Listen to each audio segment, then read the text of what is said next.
è né più né meno che l'uscita di una sorgente carsica, quindi il luogo in cui termina un sistema.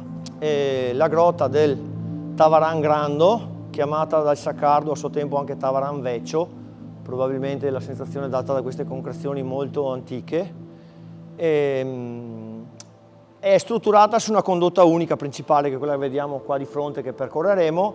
Ha alcuni rami laterali tipo questo, che sono abbastanza ostici da esplorare, e quindi noi tralasceremo per una questione così di praticità. Sì, qui ci accorgiamo di un piccolo strato, interstrato, che è di materiale compatto.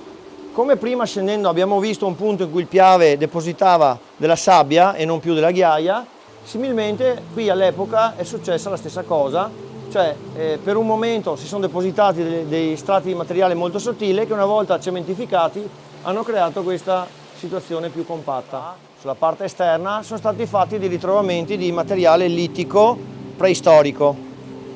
Cosa vuol dire? Vuol dire che i cacciatori della preistoria seguivano gli animali lungo i corsi del fiume nella trasumanza tra estate e inverno e tra il mare e la montagna, e in posti come questi dove c'era riparo e c'era acqua si fermavano per riposare, sostare, curare le attrezzature, e avevano il vantaggio appunto di usufruire di acqua e di riparo.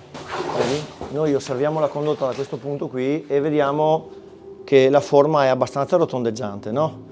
Ci accorgeremo più avanti, entrando, che invece assume un'altra conformazione più cosiddetta A8, cioè più tipica delle condotte delle grotte del Montello. In questo tratto l'ambiente è più levigato perché non ha subito solo l'azione dell'acqua che usciva, ma soprattutto anche l'azione del fiume che entrava.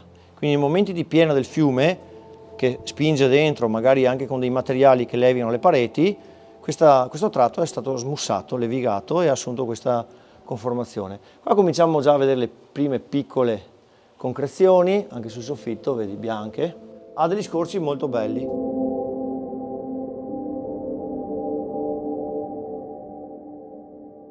Con un po' di bravura, di fortuna, guardando qua in mezzo, potremmo forse vedere i Nifargus.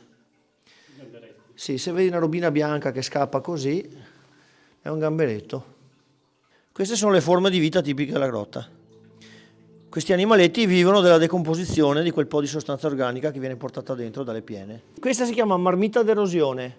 Viene prodotta dalla rotazione di un sasso spinto dall'acqua che diventa un percussore che batte sul fondo e lentamente scava fino a creare questi giochi suggestivi sulla roccia. Dopo questo passaggio d'acqua si arriva a una saletta dove di solito con le esplorazioni normali ci si ferma. Quindi arrivare fin qua è relativamente facile. E qui siamo in presenza di una frana, oltre la quale l'ambiente prosegue, però diventa molto più ostile. In tempi recenti un gruppo di speleologi, quindi di appartenenti a un'associazione che pratica la ricerca nelle grotte, è riuscito a visitare anche un altro tratto della grotta, espandendone, diciamo, l'estensione. Non vi so dire in particolare quanto sia stato esplorato, di cosa si tratta, perché è una cosa molto, molto recente, è comparsa sui giornali.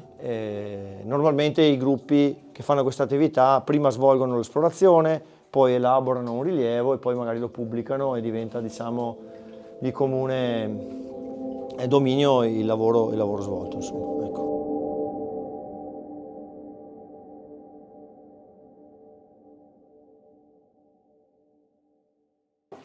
No.